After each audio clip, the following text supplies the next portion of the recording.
Assalamualaikum warahmatullahi wabarakatuh. Perkenalkan, kami dari kelompok 1 dan izinkan saya untuk memperkenalkan nama anggota dari kelompok 1. Untuk yang pertama, dia Arum Puspitasari, nomor absen 6. Yang kedua, Heru Setiawan, nomor absen 13. Yang ketiga, saya sendiri, Laila Rizky, nomor absen 19. Yang keempat, Muhammad Alik Fadli, nomor absen 22. Dan yang terakhir, Tri Kumalasari, nomor absen 33. Wirausaha, rekayasa jasa, profesi, dan profesionalisme. Sebelum masuk ke dalam materi, di sini kami akan menyediakan satu video. Ditonton dengan baik ya. Kita ke informasi selanjutnya. Menteri Pendidikan dan Kebudayaan Nadiem Makarim mengatakan salah satu penyebab turunnya produktivitas adalah kualitas dan etos kerja sumber daya manusia yang tidak kompetitif. Permasalahan sumber daya manusia menurut Nadiem Makarim terletak pada unsur soft skill yang dimiliki. Banyak pekerja berusia muda tidak memiliki etos kerja yang mumpuni, kurang disiplin, dan tidak mampu mengambil keputusan secara mandiri. Nadiem menambahkan bila perusahaan atau organisasi memperkerjakan karakter seperti ini, maka dapat menimbulkan inefisiensi dan masalah yang kompleks dan berujung dengan turunnya produktivitas. Sama juga dengan sekolah. Anak-anak muda kita pada saat masuk dalam pekerjaan, kalau kita rekrut langsung dari sekolah atau mungkin baru 1 tahun dari sekolah, semuanya sama komplainnya. Boleh ya, saya tebak ya. Nggak bisa komunikasi yang baik. Skill-skill kolaborasinya kurang baik. Dia nggak tahu cara kerja cara kerja kolaborasi. Kurang baik dari sisi disiplin diri. Datang tepat waktu, apa yang dia bilang dia follow up, apa yang dia janji dia kerjakan. Ketiga, nggak bisa berbuat keputusan secara mandiri. Semuanya harus serba disuruh. Nggak bisa mengambil keputusan dan melakukannya men-solve problem secara independen. Dan ketiga, tidak bisa berpikir kritis dalam arti mengeses dirinya. Kalau melakukan sesuatu, apa pro-nya, apa konnya. Ini semua sama. Benar-benar dari pekerja rumah tangga, sampai software engineering, sampai VP dari suatu perusahaan. Semua isu-isu yang kita ada adalah soft skill itu. Nah, dari video tersebut dapat disimpulkan bahwa salah satu penyebab turunnya produktivitas adalah kualitas dan etos kerja sumber daya manusia yang tidak kompetitif. Banyak pekerja muda dinilai tidak memiliki soft skill, tidak memiliki etos kerja yang mumpuni dan tidak dapat mengambil keputusan secara mandiri. Dalam kata lain, dapat disimpulkan bahwa belum dapat membentuk konsep diri. Ini akan menyebabkan penurunan produktivitas. Sebelum masuk pada materi wirausaha rekayasa jasa dan profesi mengenai konsep ini, di sini kami akan membahas sedikit tentang Masyarakat Ekonomi ASEAN atau MEA. Masyarakat Ekonomi ASEAN atau MEA sering disebut dengan istilah ASEAN Economic Community atau AEC, yaitu negara-negara yang tergabung pada ASEAN atau Association of Southeast Asian Nations yang membuka arus perdagangan barang atau jasa, juga pasar tenaga kerja profesional, serta membuka arus investasi dan modal di kawasan yang merupakan kekuatan ekonomi dari negara yang tergabung dalam ASEAN. ASEAN, Association of Southeast Asian Nations, adalah organisasi kawasan yang mewadahi kerjasama 10 negara di Asia Tenggara. Investasi sumber daya manusia dilakukan dengan mengantisipasi diri melalui peningkatan kompetensi dan terserap di lapangan kerja. Perkembangan teknologi yang pesat menjadi bahan pertimbangan profesional untuk terus meningkatkan kompetensi yang dimiliki. Sumber daya manusia di era perkembangan teknologi di Indonesia yang terdiri atas kepulauan sangat potensial bagi negara yang sedang tumbuh menggerakkan perekonomian di setiap lini kehidupan yang membutuhkan akses antar pulau. Seperti di sini ada gambar pesawat tersebut mengantarkan barang dan jasa ke luar pulau bahkan ke antar negara.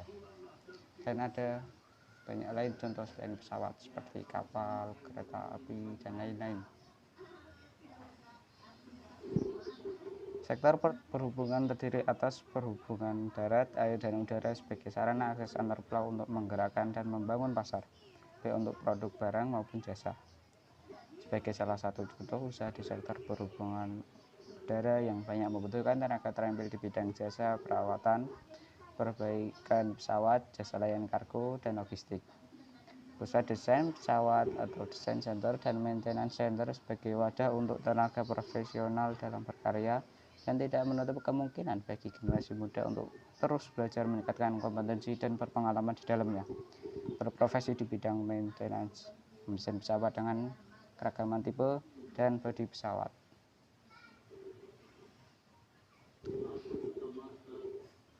Kreativitas dan inovasi sangat dibutuhkan oleh setiap pribadi dalam mempersiapkan diri sebagai profesional dengan terus belajar meningkatkan kompetensi dan memberdayakan diri.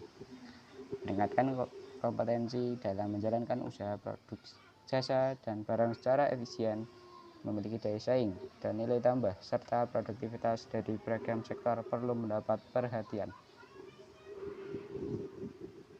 Salah satu pasar tunggal dimaksudkan bahwa suatu negara menjual produk barang atau jasa yang mudah ke negara-negara yang sepakat dalam ASEAN. Konsep diri terdiri dari motivasi diri, karakteristik individu, dan dimensi fisik yang di dalamnya mencakup kekuatan individu, pandangan dan sikap individu terhadap diri sendiri, dan kelemahan individu. Jadi konsep diri itu inti dari kepribadian seseorang. Yang konsep diri itu mencakup 3 dimensi, yaitu pengetahuan tentang diri sendiri, pengharapan tentang diri sendiri, dan penilaian tentang diri sendiri. Konsep diri merupakan pandangan dan sikap individu terhadap dirinya sendiri yang meliputi dimensi fisik, karakteristik individual, dan motivasi diri. Konsep diri merupakan inti kepribadian individu yang berperan untuk menentukan dan mengarahkan perilaku dan kepribadian, perilaku kerja dalam usaha jasa profesi dan profesionalisme sangat dibutuhkan terkait dengan upaya membangun usaha, baik berupa produksi jasa maupun barang secara profesional. Profesional adalah orang yang berprofesi mempraktikkan keahlian tertentu sebagai kegiatan pokok untuk dapat memperoleh nafkah hidup. Perencanaan usaha jasa diawali dengan membangun visi dan menetapkan cita-cita setelah mengenali potensi atau kekuatan diri, mengarahkan dan berupaya mengembangkan potensi tersebut. Program persiapan menuju dunia kerja direncanakan dengan target terukur dalam batas waktu yang jelas. Persiapan masa depan setelah lulus sekolah menengah dan memasuki dunia kerja dapat ditempuh melalui beberapa pilihan. Yang pertama, pilihan bekerja setelah lulus sekolah. Yang kedua, pilihan melanjutkan kuliah. Dan yang ketiga, pilihan berwirausaha. Pilihan bekerja setelah lulus diupayakan melalui beberapa langkah, diantaranya dengan mendaftarkan diri di bursa kerja dan melihat informasi lowongan pekerjaan dengan segala persyaratan yang ada. Pencari kerja juga dapat membekali diri dengan mengikuti sertifikasi kompetensi lembaga sertifikasi profesi atau LPS yang ada. Kompetensi dipertajam dengan mengikuti pelatihan di Balai Latihan Kerja atau BLK dengan berbagai program yang sesuai dan mengikuti uji kompetensi untuk mendapatkan sertifikat kompetensi. Itu seperti pada gambar adalah contoh sertifikat kompetensinya. Oke, sebelum masuk ke soal, jika ada pertanyaan yang ingin kalian tanyakan, taruh di kolom komentar ya. Setelah memahami materi yang tadi, selanjutnya masuk ke dalam soal-soal. Nomor 1, perencanaan usaha jasa diawali dengan A. Mempraktikkan keahlian, B. Pemasaran usaha jasa, C. Membangun visi dan menetapkan cita-cita, D. Berdiam diri merenungi nasib, E. Menyiapkan alat dan bahan. Nomor 2, apa yang dimaksud istilah pasar tunggal dalam ASEAN? A.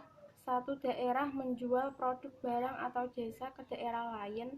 B. Penjual menjual barang atau jasa ke pemerintah. C. Menjual barang di pasar. D. Tempat terjadi jual beli di sebuah negara. E. Satu negara menjual produk barang atau jasa dengan mudah ke negara-negara yang sepakat. Hal yang sangat dibutuhkan oleh setiap pribadi dalam mempersiapkan sebagai profesionalisme di bidang jasa atau produk adalah A. Motivasi, B. Inovasi, C. Inovasi dan kreativitas, D. Inovasi dan motivasi, E. Kreativitas dan evaluasi. Nomor 4. Yang tidak merupakan contoh usaha sektor perhubungan negara yang membutuhkan tenaga terampil, yaitu A. Jasa layanan kargo, B. Perbaikan pesawat, C. Logistik, D. Bodi pesawat, E. Jasa perawatan. Nomor 5. Kepanjangan dari LSP adalah A. Lembaga Swadaya Pelajar, B. Layanan Sehat Prima, C. Lembaga Sertifikat Profesi, D. Lembaga Serah Profesi, E. Lembaga Sehat Psikis. Selanjutnya soal nomor 6. Cara mempertajam kompetensi dengan mengikuti A. LBK, B. BLK, C. LSP, D. PBB, E. MEA.